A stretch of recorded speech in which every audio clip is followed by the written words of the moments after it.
So, afternoon. So what, um, as I don't exactly remember how many of you joined last time. So I will just give a quick recap. As Moin said, we want to arrive how we can design an OTA. So there are some directly, I don't like to jump directly into the design, but there are few things which we can see first regarding some key blocks which makes that OTA and how we can simulate that, how we can size that, and then move towards full-fledged simulation of, then that will be a very straightforward if we get some fundamentals before. So as we started with last time, like the the building block of any circuit is the transistor, and based on the square law equation, it depends on WL, VGS, VDS. So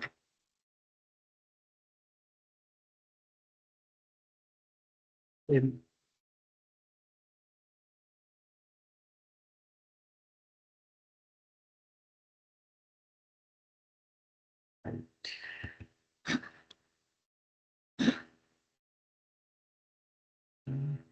line, okay, that's right.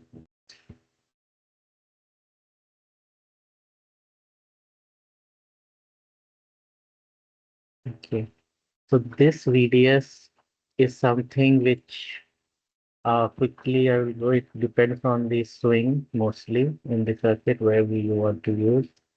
And this is something is the one which is really important and which takes, we'll see in OTA design for different circuit components, how we select this VGS. And based on our last discussion for current source, this helps in this determines our mismatch. Okay, if anyone have any doubt, they can interrupt in between. And noise. Then again, this L is mainly for R out, mismatch, and when it comes to noise, flicker noise especially, and here the thermal noise, because flicker noise depends on area. So these were few things based on which we designed our current source.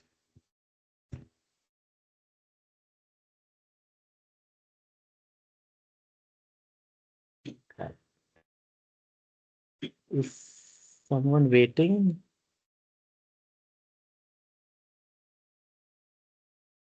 No, no, no, sir. Okay, okay.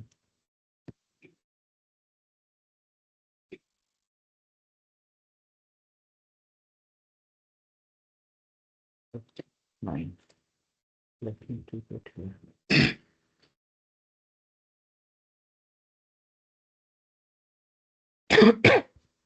So next is we'll start with VGS, and there are many design choices in VGS. So the conditions which we tend to bias a current source is this, in which the VD is greater than VGS minus VT, this and this condition. So these two are mostly,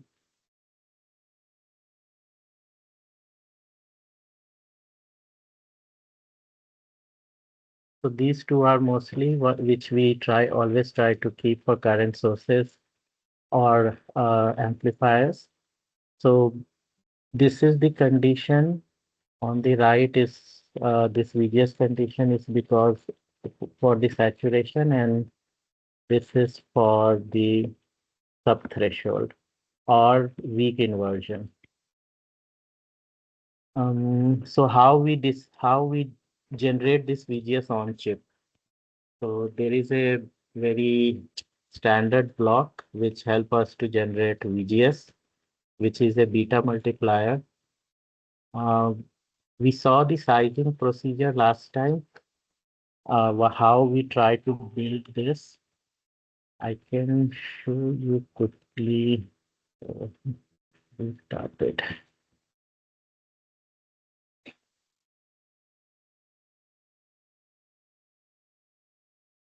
So till I'm opening, how many of you have designed an OTA before? Anyone would like to comment something or share something? What challenges you face? No one? Usually it was meeting the bandwidth, like the Okay. trade-off between the gain and the bandwidth. So So uh, indirectly unity gain frequency. yes, Okay. Okay, we'll see. Um, how we started with, we just took a block, a transistor. We try to set the VDS so that it remains in saturation. So like 100, 150, it depends on different technologies. So if you see what are my variables, VDS, I can show, annotate. So here is my VDS, WN, LN, and this VGS. And why I have made it VGS N here, last time when I did this, I kept VGS same. But I saw in UMC 180, the VT of PMOS is very low compared to NMOS. There are some technologies you have something similar. So what I'm using is 180 nanometer. Here it is approximately similar. So those who are working in UMC 180, what they can do is they can keep VGS further low, because as we saw the condition that our VGS should be greater than VTH. So for NMOS, if your it's around 350 milli, you can keep your VGS a margin of 50, and you can keep it easily 3 to 400. You can easily keep at a bit higher. Okay, so similarly, your for PMOS, we decide all this VDD, VGS, and we do a sweep. And based on that, we just set the this unit blocks. Then we go and put it here. And this we have to make 4 times um, because if we try to find KVL here, the IREF, uh, the VGS of these two and IREF and R decides decides by this expression. And when we plug it KF4 for this transistor, its GM is 1 by R. It's a very nice relation. So if I know my unit block GM, I can set my R, and then that's it. We are done with that. And then because the VDS variation, the current was not stable. No, not it's not stable, it's not constant, what we wanted. So we used an OTA which doesn't have a tail current, because we are generating a current source, so it should not be dependent on any other current source. And by this way, what we designed for 1 micro, we receive similar. Then we moved for design of beta multiplier. In this, what we saw was, mm, we want to generate a constant reference, and that was generated by our VBE1, VBE2, and we took this delta and tried to find the slope.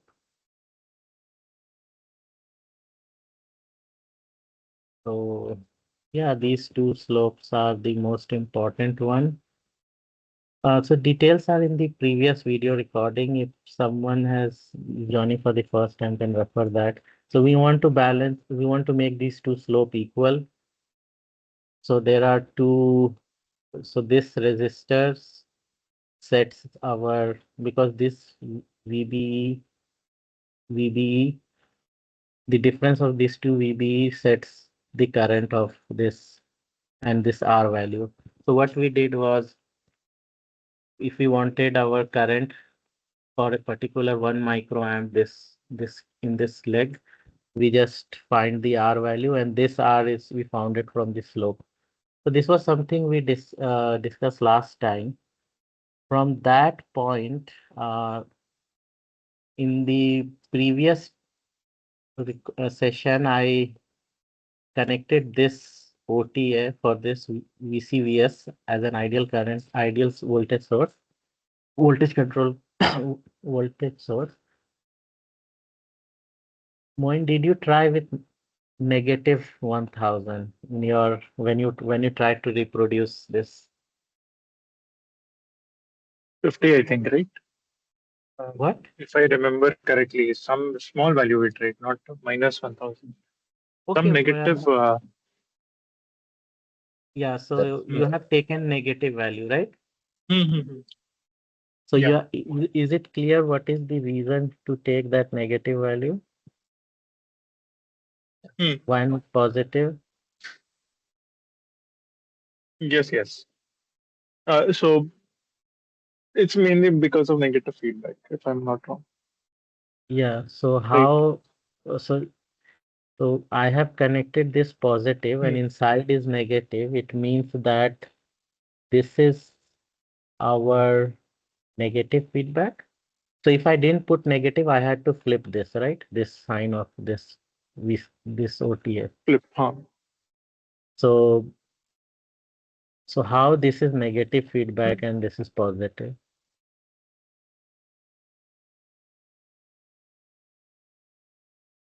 Hmm. Can anyone comment? Sir, Because this is how, like, when you use the OTA, because you see that from the output there is a path to input from here, and also there is a path from input from here. So this circuit has both positive and negative feedback. So if we want to make it dominant, we want to make it work as a negative feedback, we need to make it negative feedback more stronger than the positive one. So if you see this diode, so it's a BJT, and we shorted the base and the collector. So this becomes a diode. So what is the impedance of a diode? AC impedance.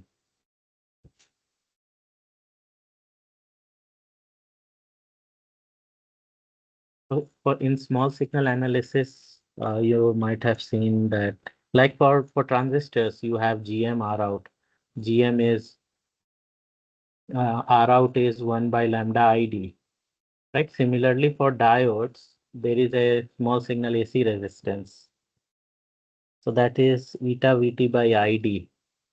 So this is something, so you can see it as if there is any perturbation at the output, if this goes up, so what will happen? Will this go down? Because you are reducing the current. So you have this R, eta VT by ID, and here you have a bigger R and a resistor. So if these resistors are almost similar, so you can see that because of this R, you have a stronger uh, feedback from this side, because this inverts the direction in terms of voltage between the gate and if this goes up, this goes down, but this is more stronger because of there is a large resistance compared to here. So that's why, because it is already inverted, so we should have plus here, because when I was doing this simulation, I connected it, and when I saw that it's to make positive feedback, I have to flip it. The easiest was just to put it negative. So hope this is clear, right? Moin? Hmm. Yes, sir. Okay, so this is how, like, uh, if you move towards any OTA design, this is first thing is, once you try it with ideal component, and then try to see the how which polarity you want. So in simulation, you can easily see if work or not. But if you have an intuition, you can have it work well in the first go. Second thing is, before replacing this with a OTA, what are the other things we need to take care? Um, so if you see this VN, VP, and V out, so what you should do is first plot these with ideal VCVS, plot these three nodes. So I have those three nodes. I need this, and I will, in my design, with ideal, everything is working. What I see here is my inputs. These are two are my inputs. It varies from zero point 0.8 volts to something around 500 millivolt, 480, and output varies from 1.2 to 1.3. So this information, 1.2 to 1.3, that is called your output. So this is your output range in which your OTA should work. And what is your ICMR? It's from 0.8 to 0.48. Okay. So if you design any OTA which doesn't satisfies this range, it won't work. So there is no point in designing a block. So with this plot, so this is for from the point of view of a band gap. But if you take this to any block where you want to replace with an OTA, you can do with ideal first and then see your input common mode range. What is the output range you want your OTA should provide? Clear till here? So just by Yes, seeing yes. this plot, do you think will PMOS differential pair will be suitable or NMOS? Which one and why?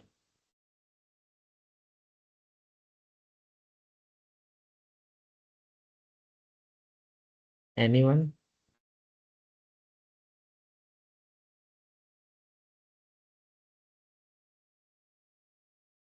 Okay, so let me draw something then.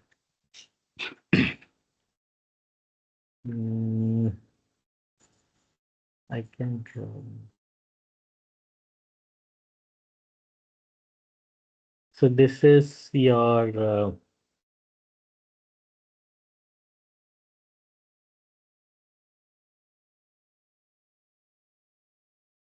and you have this option.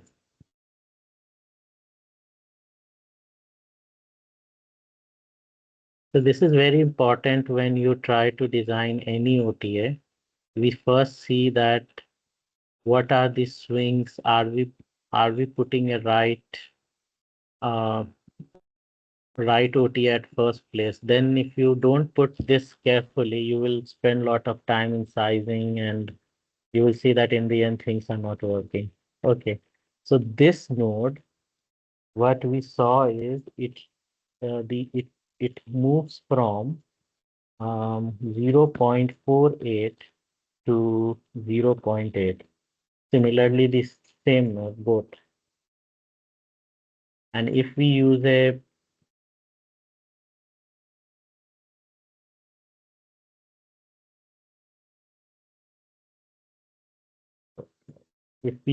PMOS, can someone now answer like which one would be better?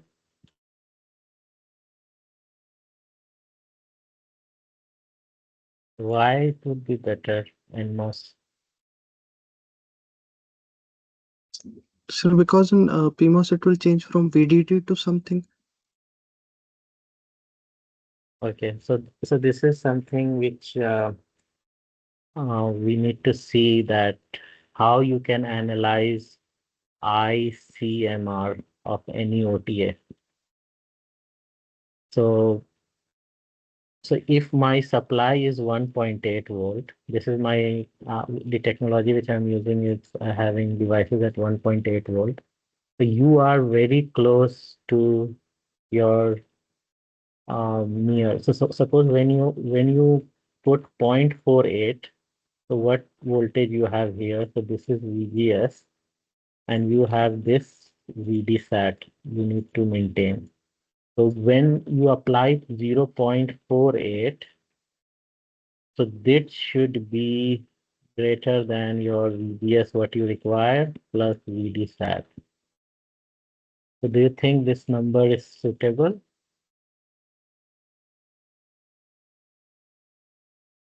So a simple rule of thumb, when you are close to ground, use PMOS differential pair. When you are close to supply, use NMOS differential pair, right? So this is something which just by seeing the ICMR, it can help us to select a topology. So from the first two options, we will go for this. You can design with this, just you need to make sure your VGS, what you keep, and this VD sat is sufficient for the block to work even at 0.48 volts. Okay, clear, Okay. Idris? Yes, sir. Yes, sir. Okay, okay.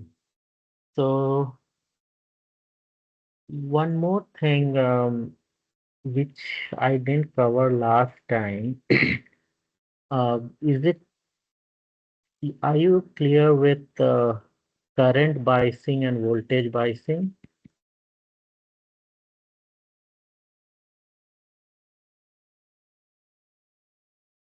Sir, like I know about them, but which to choose when it's a question for me. Which is advantageous? Like in certain right now, something that I'm working on.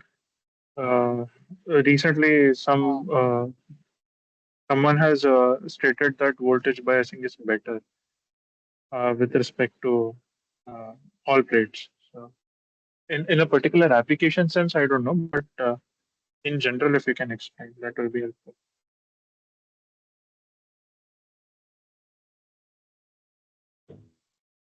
Um, Okay, so what I'm talking about is, so you are, so what you said is correct. That is with respect to biasing of sensor. So what I am asking is biasing of Yes, sir. transistors. Okay. Okay. So there are, so if you see a current source like this, and this VGS either comes from beta multiplier or a current mirror. So in this case, uh, your VGS decides your current, right? So you can set the VGS by either tuning this or apply a voltage. So your GM is dependent on this VGS. So you see that here you will use this formula. Okay. And in this case, how you set your VGS? Can you, okay, let me ask you a question. If I take this point, I bias at Ex- 0.7 or excuse me, sir. yes, yes. Can you please use full screen? Uh, can you not see what I'm drawing? On the top one, it's not that legible. That's why. Okay. Is this clear? Yeah, yeah, yes, yes. Okay. Fine. Okay. So what is the oh, full screen I need to. Okay. So what is the what if I change my potential here, this V in to 0.7 or to zero point 0.5, will this VGS change? This is something to understand really well. If the current source is ideal, we just should not change. Right. So is this a current biasing or voltage biasing? Current biasing. Right. So this is a current bias. So in this type of block, we use the GM we use here is root under 2 ID mu 0 of the W by L. So that's why your GM here, if you want to set GM, because GM is a very important parameter wherever you go for design of gain and unity gain frequency. So, so the GM of this transistor is dependent on current. What voltage you apply here, it is independent. And one simple example is your common drain. So this is also a current bias. You change whatever voltage. So this swings, this potential is similar to that. So why this VGS is constant? Because the moment you change your gate, your your source is also following that. That's why this is called source follower. So this is a very good example of current biasing. And voltage biasing is your any common source. So CD and CS. So whenever you see your any structure in any block, something like this, then you can say that it's voltage biasing. And if you want to play with the GM, you need to think with this relation. So uh, these two GM relation are commonly used, one for current biasing, one for voltage biasing. And there is one relation if you combine both, GM is equal to 2 ID by VGS minus VT, right? So this is one relation where so this expression is good that you can make it GM by ID by 2 VGS minus VT. So biasing of any transistor can be represented with GM over ID. So if you have designed some circuits, what is the GM over ID of any transistor? Whether it is a differential pair, current mirror, what is the typical range in CMOS technology? Max you will see 30, it's very difficult to achieve 28, 30, and less than 5 you need to burn a lot of power. So here area bloats up. So this is something which as a designer, if you know for your technology, so you can do a lot because all specs cannot be met by a design or any architecture cannot meet every spec. So with this some hand calculation, you can quickly arrive to some numbers. Like why this number is important. Suppose tomorrow, if I want to design a differential pair with some particular noise, I think I have that slide. Um, yeah, here. Suppose tomorrow for I want a differential pair with a particular noise. So what I can do is I know 4 kT gamma by GM is the input referred voltage noise. I just rearrange the bit ID by 1 by ID. So this term I know can whatever maximum you do, you cannot cross 30. So by this number only I can find out for any OTA what is the minimum current I need for to achieve a particular noise. So this can you can think from VGS also, but since it's a differential pair and we do current biasing, so why I don't prefer this 2 by VGS, I prefer GM or ID because it works for both current biasing and voltage biasing. In both type of circuits, both type of transistors, you can easily play with this number and try to evaluate it. Okay, so first thing for designing an OTA, if it is a differential pair, so this will be 2 times because you have two NMOS or PMOS. So this is the relation. So just by knowing that GM or ID varies between 5 to 30, in currently whatever CMOS technology till I have tried till like 65 nanometer, this is valid. If you go to BJT, the GM or ID is very high. And if you go to some other technology, it might vary.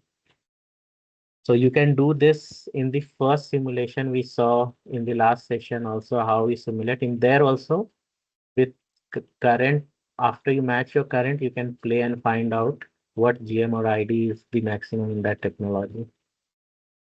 So this is also the first point was check your ICMR and then find your topology. Second, once you know your topology, you know that how much, if you're targeting noise spec, then you should know how much current you can burn. You can easily figure it out from this. So this ID is the tail current you need for noise from noise point of view. Also, is there any tail current, very important spec which depends on the tail current? That is slew rate. That is ID by C. So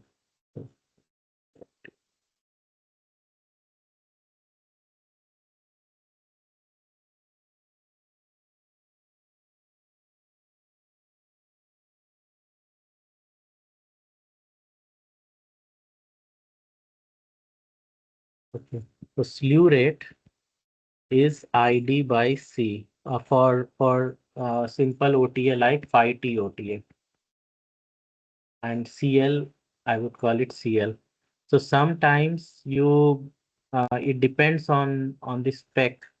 If your noise requirement is you need to design a very aggressive circuit which has a very low noise, then you go for this expression gives you one. So by this expression, you will say that you will find that you need ID greater than something.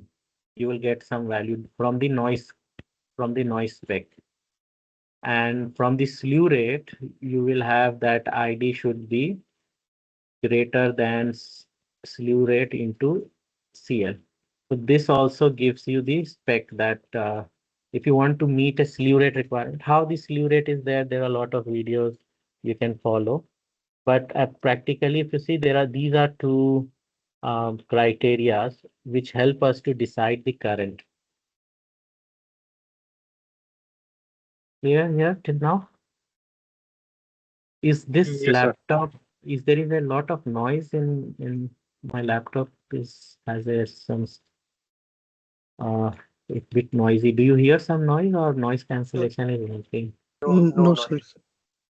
Okay, okay, fine.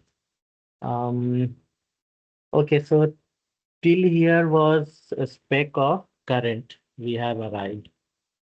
But one more parameter which is very important is the offset.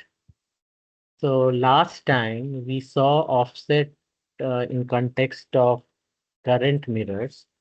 Now today let's see with respect to uh, differential pair, how the biasing condition affects the offset of any block.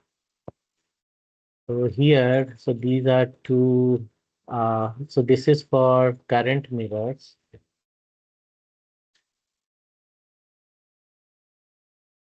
So we'll see a simulation for this, that how we can simulate. If you have a current mirror, this can be a mirror or it can be multiple current sources, especially when you do DAC design. This is something you will see. So if this is I1 and this is I2, so how a mismatch is represented? Delta I by I, ID. And this is our differential pair. And this comes, so this is the delta VGS. So this is the offset when you are in, um, whenever you have a differential pair, delta VGS is the offset you will get. And whenever you have a current source, you always represent offset in terms of delta I by ID. So how you can derive this is take a standard square law and just find a difference equation. So in current mirror, you see that this VGS is same because gate are same, source are same. So you can plug VGS 0 and you can find delta I by ID. So this is the term you get. And since it's a statistical term, you find the standard deviation. So, so this term you get, and if you want to see everything in GM over ID, this is the final expression. Similarly, you take here for a differential pair, if this bridge is balanced, Due to mismatch, what you need to do, you need to add an offset so that the bridge gets balanced. In that ID is 0, then you simplify it and you get these two relations. So this two relation helps you to set the operating condition. When I mean operating condition, either in terms of VGS or ID. So what we saw is for current source, uh, for current mirrors, this depends on beta is mu and C ox W by L. So if you put two transistor adjacent to each other, there might be some variation in muon, there might be some variation in the width and the length. So in that case, in that case, if you want a low offset design, so what are the knobs to play? So one is this variation of delta beta by beta and delta VTH. These are the two parameters in a transistor. So if you see this, so these AVTH is a parameter. This is technology dependent parameter. Till 65 nanometer, what I have used is AVTH is dominant, is a bit larger than A beta. Not very large, but this is the dominant term. So if you want to design any block, um, if you try to reduce this, and both depends on by increasing the area, both these terms can reduce. But what is more important to see here is the operating condition. So if you see in current mirrors, the delta VTH is with the operating condition. Here it is with the this your mu n and W by L. So if you want to reduce the offset of a current mirror, what you can do? Uh, you can play with WL, and then what? You only have then option of lowering the GM over ID. So what we saw was GM over ID has can go from 30 to 5. So this, if you want to design a current source, you should design your GM over ID to a lower value. And if you want to design a differential pair, you prefer to bias it in in which your GMOI ID is very high so that this terms goes down.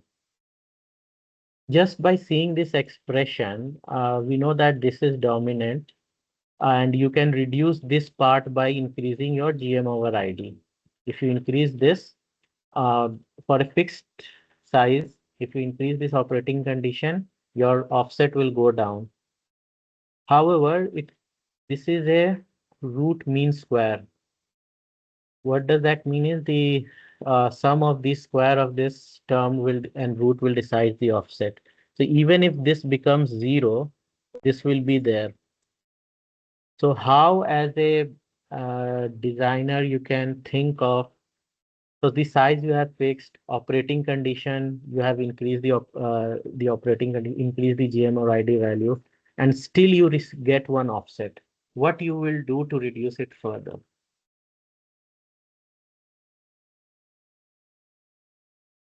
Anyone like to add something?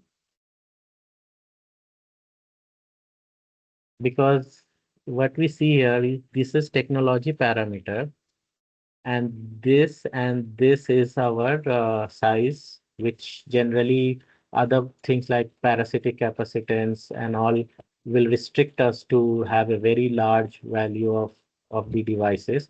Even if you have a very large value, even if after having a large value and increasing the GM or ID of maximum in any CMOS technology you can achieve, then what? If you get this term as suppose here it is 1 millivolt offset, so how you can reduce further? Is there anything you can do with the design just by sizing?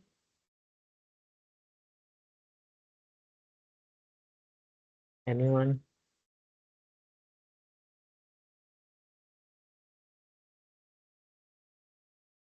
Going?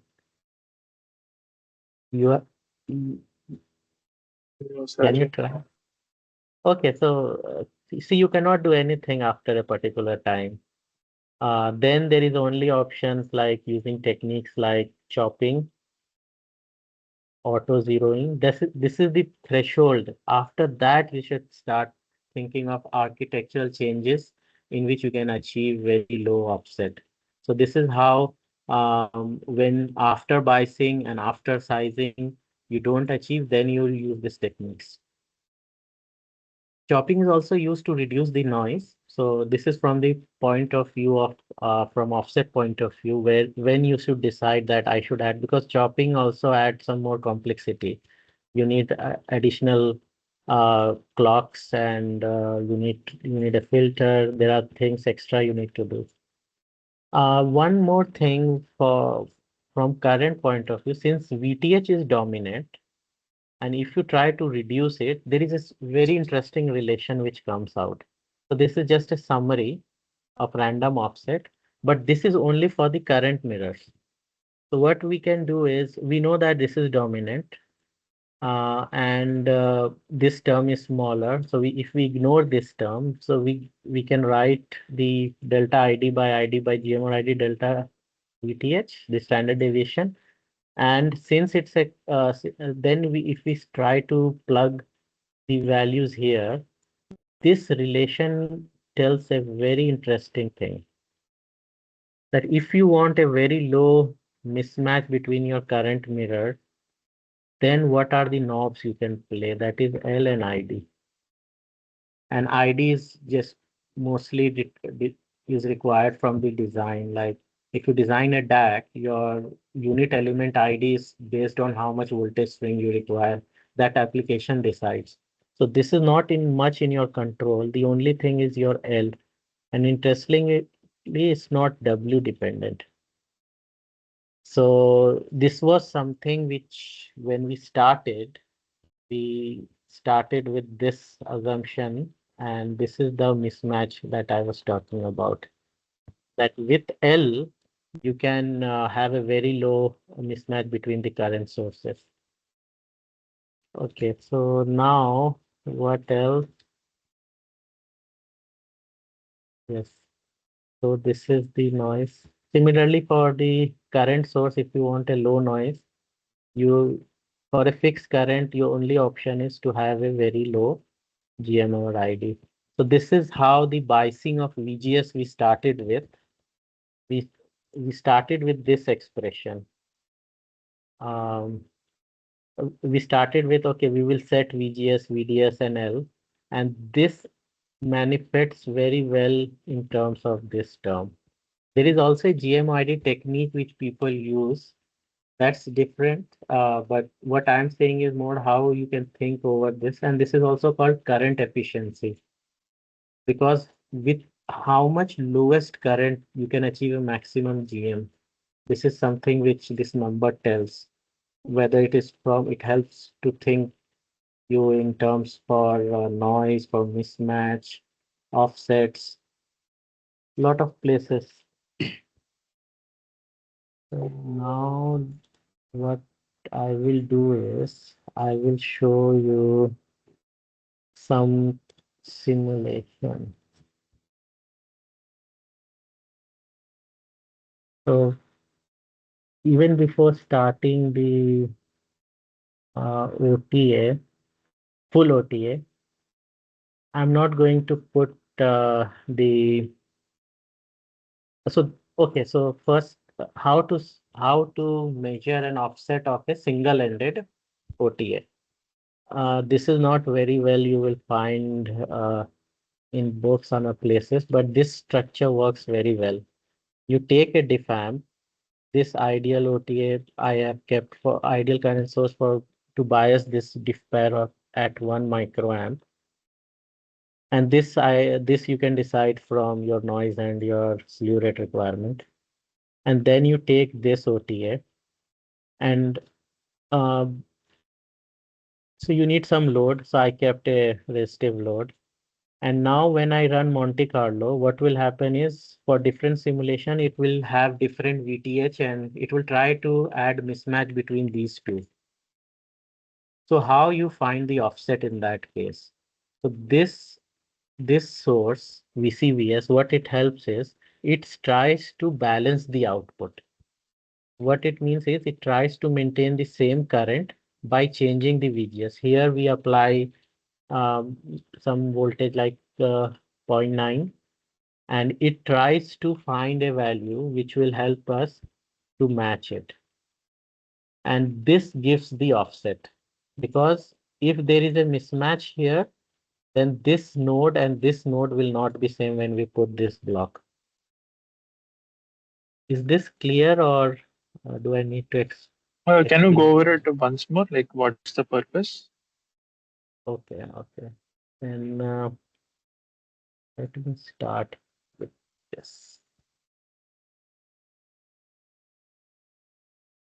So what is if you have a two transistor which is exactly matched, and if you have a current of ID here, how much current will flow here and here, right? ID by 2, 82. ID by 2. And now, so this is W by L, and it has its own VTH, and it has its mu n Cox. Cox also varies. So you have all these parameter equal. What will happen if this VTH, if this is VTH1 and this is VTH2 due to mismatch? So uh, so if you see any differential pair lecture, so this structure is like this. So so what you are doing is, this is only when it is matched. If there is an offset, okay, how that offset comes. So if this is ID, if this is W1 by L and this is W2 by L, or VTH1 and this is VTH2, a bit mismatched. So what will happen is, you will have something more than ID by 2, and here you will have something less than ID by 2, because the total current here will be ID. So this, so if you apply a same potential, like I, I apply VCM in both places. So what will happen now is, since this is same and it will try to maintain a current of ID, total current, so this will be different. So what I'm doing is, I'm taking these two nodes and connect like this. So that my intention is to change this potential up or down so that these two nodes becomes equal. So this is the balanced matched condition. And in that case, I will see that if this is VCM, this will be VCM plus offset. So this is how you can find random offsets in your simulation. And for that, you will run Monte Carlo. Yeah, for that I have to run Monte Carlo. Because in normal simulation, you will always see similar values. Hmm. Okay. Okay. Yeah, yeah, so that's it. And so this is for how we can simulate the differential pair. Now, if you want to simulate the current mirrors, so you can take two current source and just connect like this and try to see the current values. Here, you just want to see the current values. So there are few expressions which are important. What I prefer is, I change this name. I don't use M1, M2, M3, so that whenever I do like noise summary, just to find out which component is causing noise. So this helps me to understand, okay, M3 PMOS load, I will see everywhere. So in Monte Carlo also, I can see that, okay, this block is contributing to, this transistor is contributing to a particular noise. Uh, s- yeah, so that's why all my, it's a bit long, but it saves time into getting a pictorial representation top level. So for current, what I do is, I find delta ID by trying to in the DC, from DC operating point, I've tried to find the ID of M3 and M4, then difference. So this gives me delta I. And how you find the nominal voltage? I can do like I can replace it with 1 micro. I know I have designed it, but in your real simulation, this will not be fixed at 1 micro because so this is your 5 transistor OTA. In real scenario, this also comes from a current mirror, and that will not be exactly 1 micro. It can vary across corner in Monte Carlo.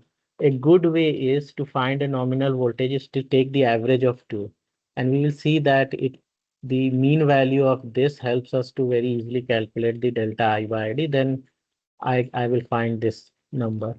Offset for differential pair is similar, easy to find. Just take the VGS of these two MOSFETs, VGS of these two, and then you can find the difference. And by this way, you will get the offset of this differential pair. So now there are few things to set it up. What I'm just looking for mismatch, so I just change the variation to mismatch, and I've selected no variation and or the unselected one with mismatch. If I do reverse, if I make this that whatever I select the instance to add mismatch, then I have to go here and click all. I have two here, two. I have to click a lot of things. So just to save time, I just flip it. So now whatever I have not selected, it will add mismatch to it. And just 10 points and I run it. So you can start it with the unit element. For this is actually a current mirror. You can easily find it. So now here, think from the first slide. You want to set particular VGS. It can be from the mismatch point of view, also from swing point of view. I will come to this. Let's see the results. Get done. Okay, yeah. So the delta ID by ID is 26 milli, and there is a mean value. First, let's see this offset of differential pair. The mean is very low and there is standard deviation. So this is delta VGS, which the expression we saw here. So this is the delta VGS we saw and what you see. And this delta ID by ID is here. But if you see one thing, this is very important to understand, especially in single-ended OTS. Your mean value of offset is almost zero. If you see this, it's very small. And why this you see a mean value is because of the the gain of this. If you increase the gain further, it will try to match it. Because this is just for simulation, you can increase any value. So because of this finite gain, so there is some offset and which contributes to that. And it's more like a systematic offset rather than random. Here also, if you see, there is a inherent offset. If I go annotate DC operating point, if you see the VDS value, this is at 900 I fixed, and this is at 543. So intentionally, there will be mismatch between the current, but that is not due to the random offset. This is due to, if you see this lambda VDS term in every transistor, because intentionally in our circuit we had that mismatch, this delta ID by ID was there. So just you need to make sure whenever you simulate, you will always find systematic offset and random offset. So here, when you simulate this, so this is your mean value is your systematic offset because it will be always there, and it doesn't varies with your the randomness you add. Okay, till here it's fine.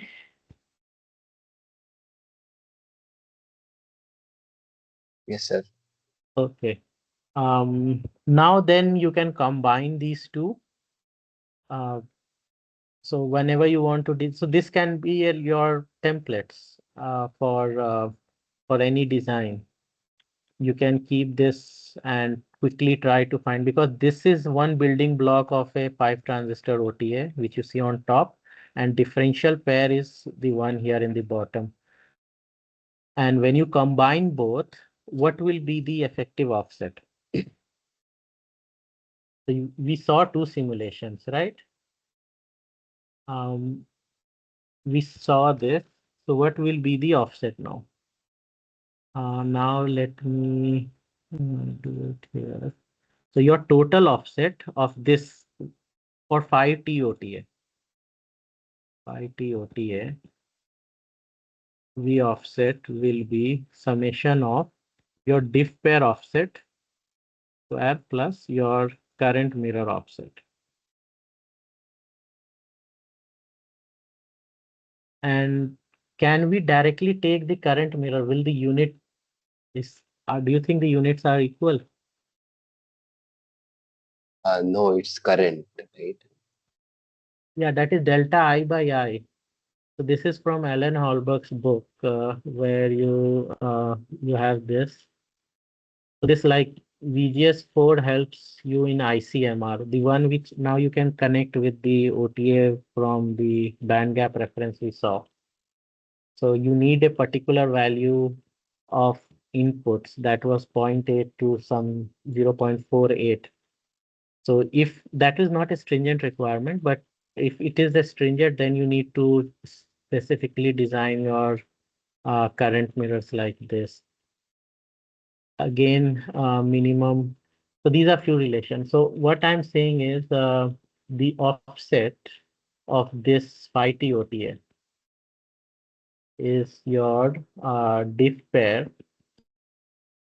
offset square plus your current mirror offset square.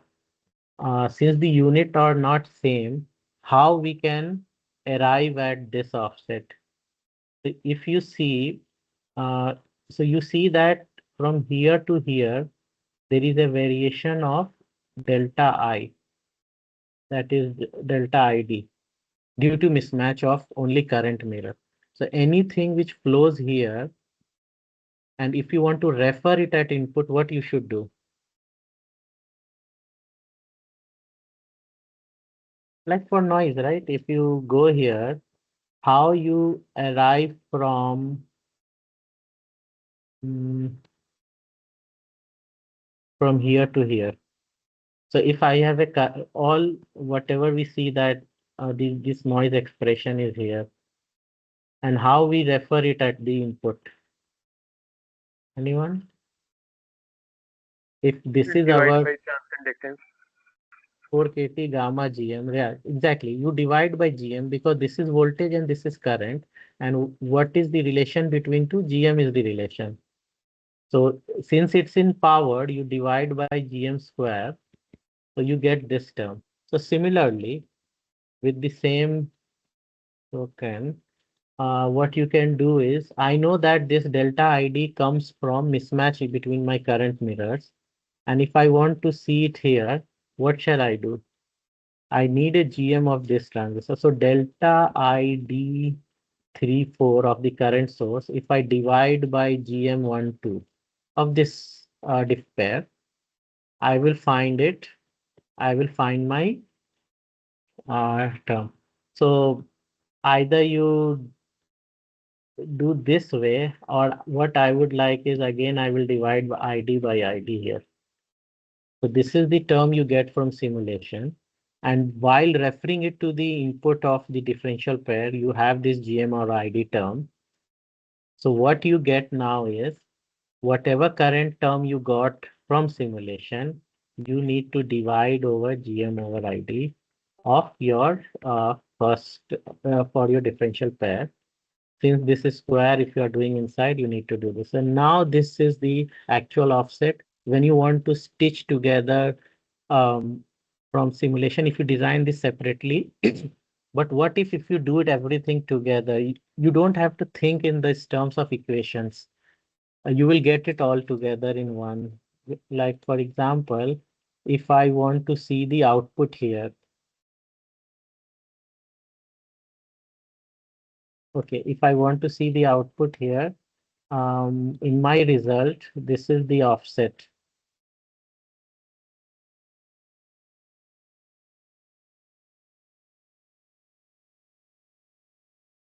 What did I miss then? Did I short something?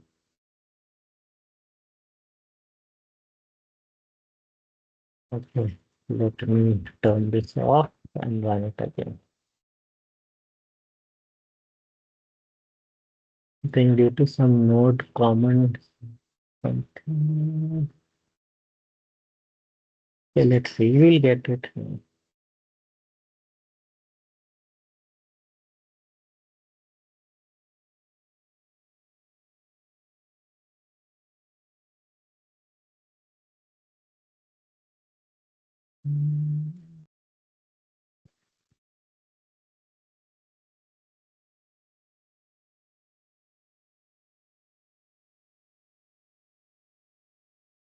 Yeah, 2.7 milli. Because I, just for explanation, I copied it and tried to make it separate. So this is something which we got.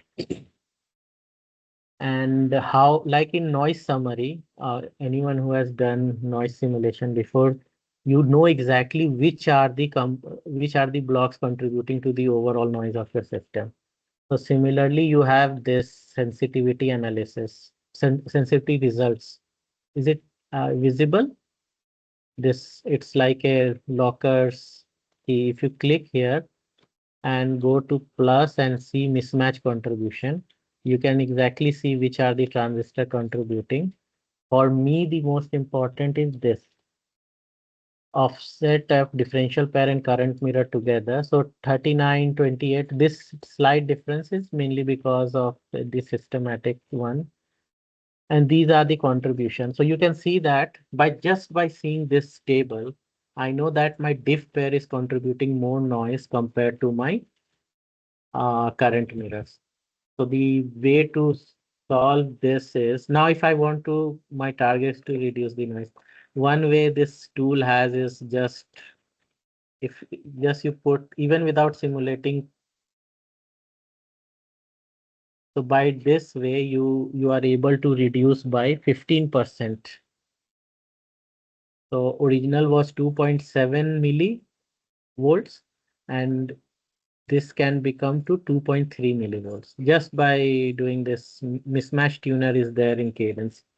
So by this way, what we can do is by playing the size, because what is happening by doing that mismatch tuner? Let's go back to this. So once you are doing mismatch tuner, you are increasing the area, so you are reducing this components.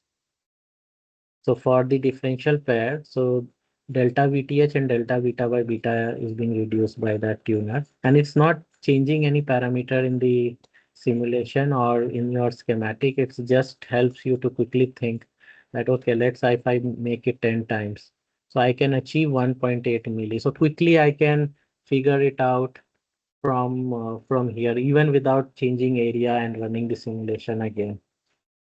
So this is one quick way, and this helps me. So if I don't label like M1, M2, M3, M4, so this helps me to clearly see that, okay, these are the diff pairs. So this is a small design, but in real circuit, if you have a folded cascode type of block, you will have tens of transistors. Uh, till here, it's okay.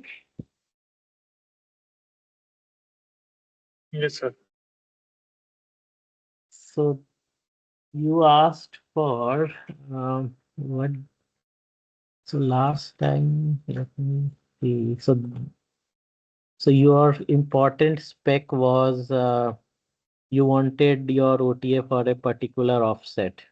Yeah, so all these things, yeah, I know it's a bit long, so many maths, simulation. Yeah, this is all for offset.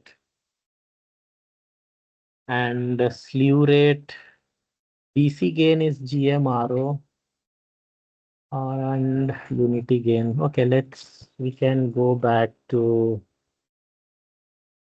okay, so this is from Nagendra's one of his slides. Um, GM and GDS, this is the R out of the output. GMRO is something sets the gain.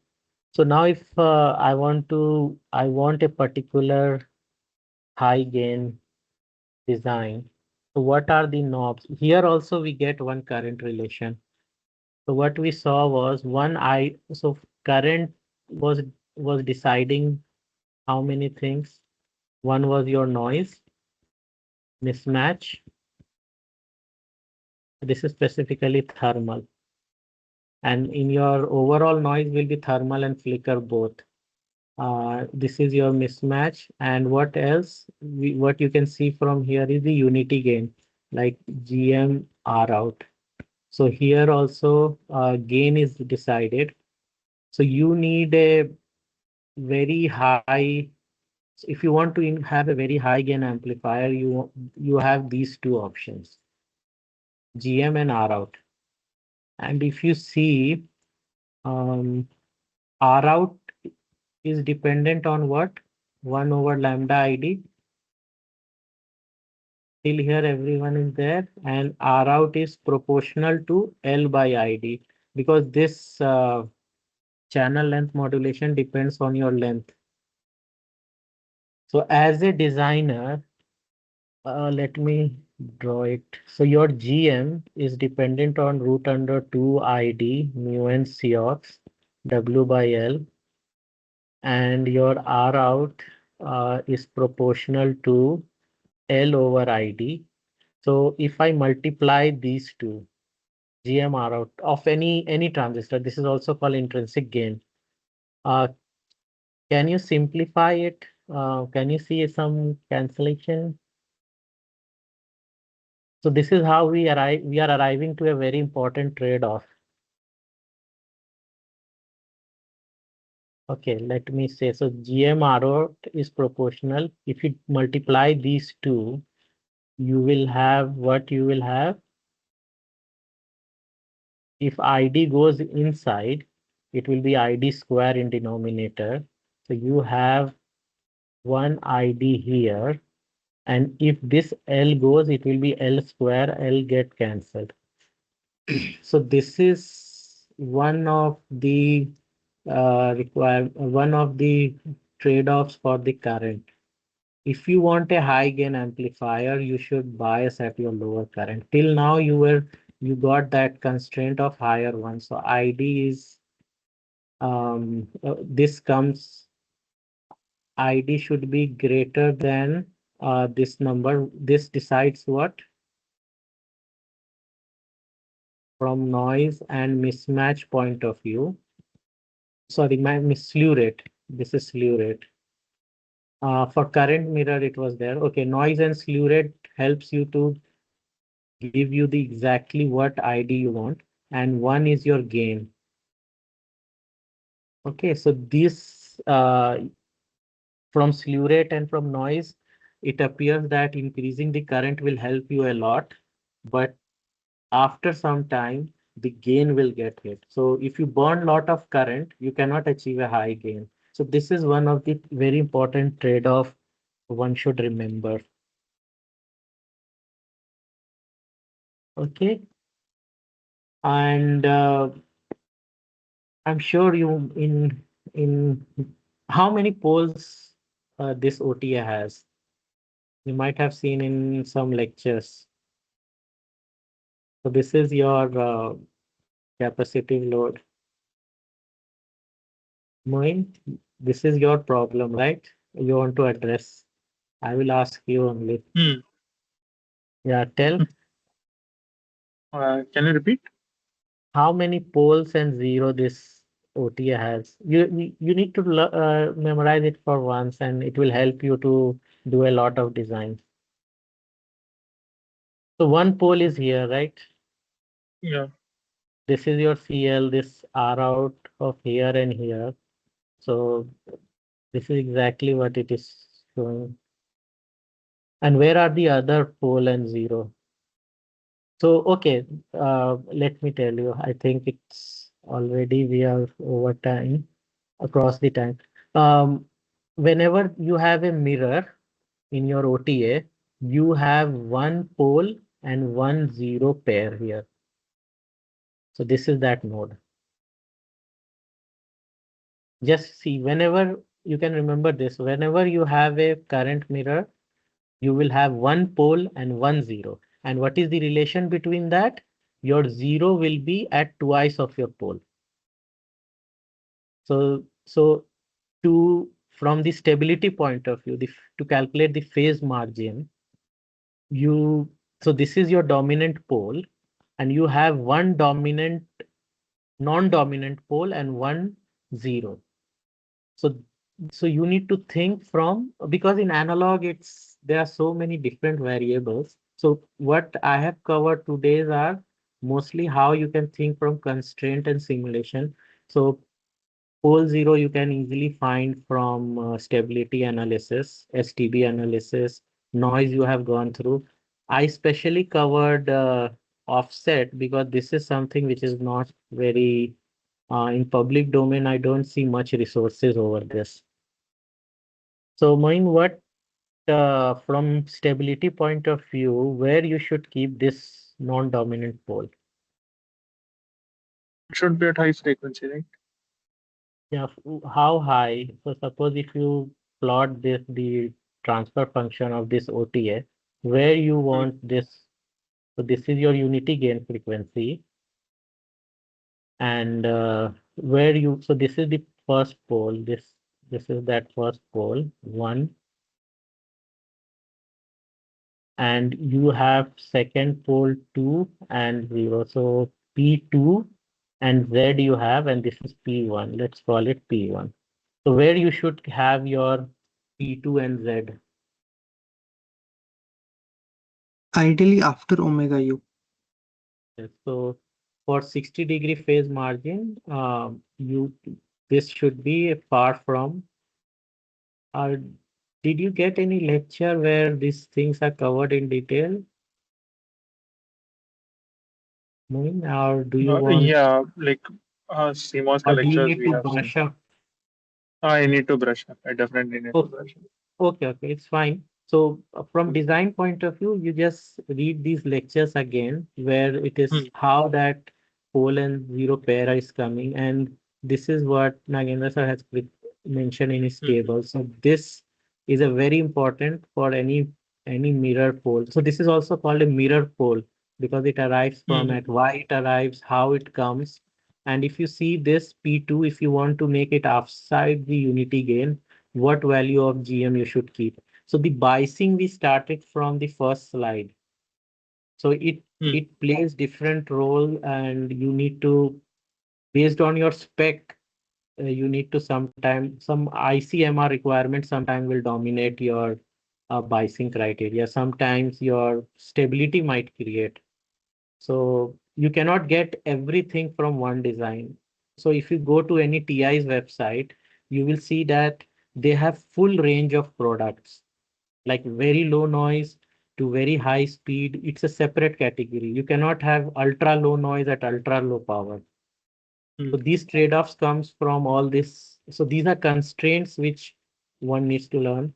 So this expression, uh, the offset one is very simplified expression because VT, sigma VT is the dominant one. So you see it here, and this is your IC. For ICMR, this is the requirement. So from application wise, you can figure out which one you should use. And this is your output range, what you can go from here and here. Slew rate. So mostly I try to cover the constraint and thing. I would suggest to you to try again based on this consent. Try once to design based on the spec you provided me last time, Hmm. Hmm. Hmm. and after you try once, then I will give you the solution for that. Okay. Hmm. So Hmm. you will learn a lot of things from because this current mirrors differential pairs, it's a good class of blocks which you will learn a lot when you try with this. I would not prefer going to that GMID technique which people refer. That comes when you have a bit of experience. So you get a very feel of all these trade-offs when you Hmm. start initially without that. And then after you learn this, then you can take advantage of all those techniques. Okay. Um, yeah, I think that's it. Anything which is missed or not clear, uh, you can tell me and I can look into it. Sir, I had a Yes, few questions. yes. Sir, in slide one, we saw the different This one? factors, yes, influencing ID, but we did not discuss W. So, does it mean W is technology dependent, or it is not in the hands of the designer? No, no.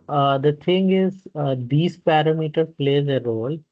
W, you need to scale it just so the good thing about ID, it is directly proportional to W.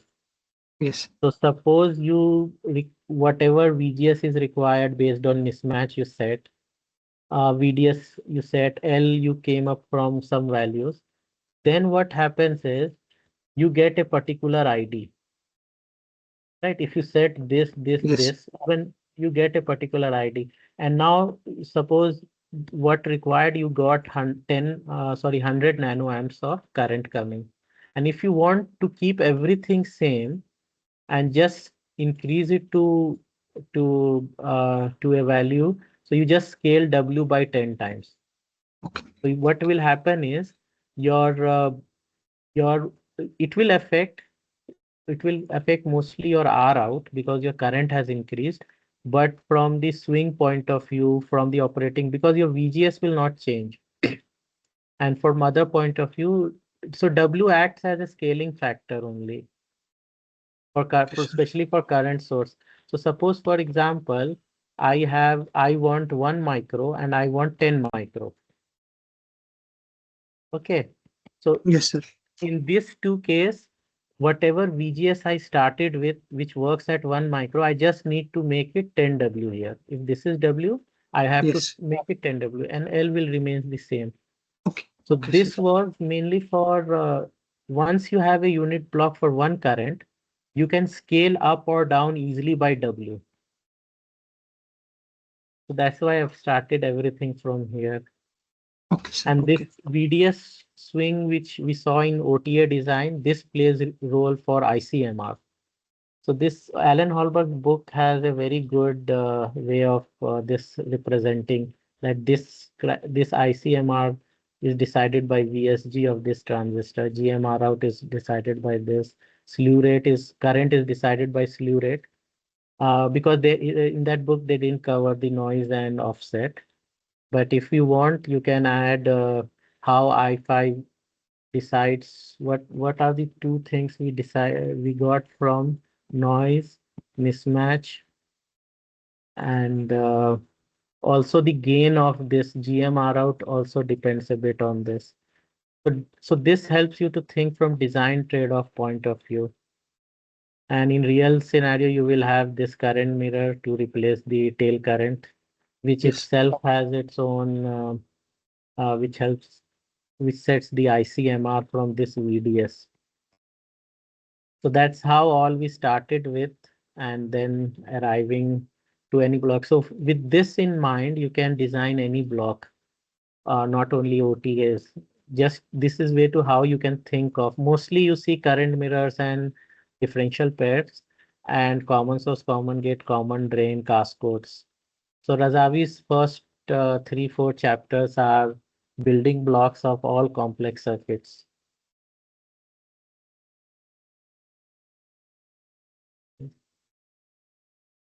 Anything else? Sir, one more question I had. Mm. In design choices, we discussed GM over ID. Mm. And we saw, for example, in differential amplifiers bias towards when GM over ID is high, Yes, and for yes, current mirrors, GM over ID is low. So, can we say when we see, I might be wrong over here, that for higher GM, when we bias towards weak inversion, we get a higher GM. yes. So, can we say that for differential amplifiers, we should bias towards weak inversion, and for current mirrors, it should be more towards saturation? Yes, exactly. So this is mostly all, if you see all your biomedical amplifiers are low noise amplifiers. You see their GM or ID is very high. Nowadays, people are reporting like 25 to 26, everyone bias their differential pair with this number. So how you can do that? It's very easy. You set an L based on your mismatch, and now you want to increase GM or ID, just scale the W, your GM or ID will increase. Yes. So this is how we design. So this is how selectively you want to bias every one diff pair in sub-threshold, and you want to bias one current mirror in deep saturation. So mostly all neural amplifiers, you see uh, most of the circuit blocks are of this form. You have one differential pair, one load. So all load are biased in low GM over ID, and all diff pairs are biased in high GM over ID. So ID. this is type of intuition you will develop when you try to simulate and have this trade-offs in mind. So intentionally, what you can do is, let me show you where it is. If I go here, view annotation DC. So what I do is I typically go and in this setup, I add for the MOS. There are other operating point you can add. So you can add GM over. So every technology has different name. Why it's not showing?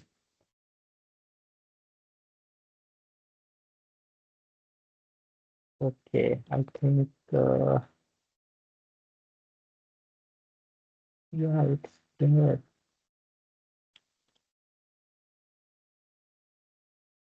Mm,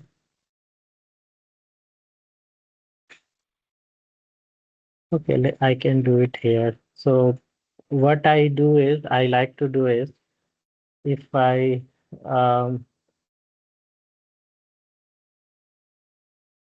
for NMOS, so you can add more operating points here. So region has added.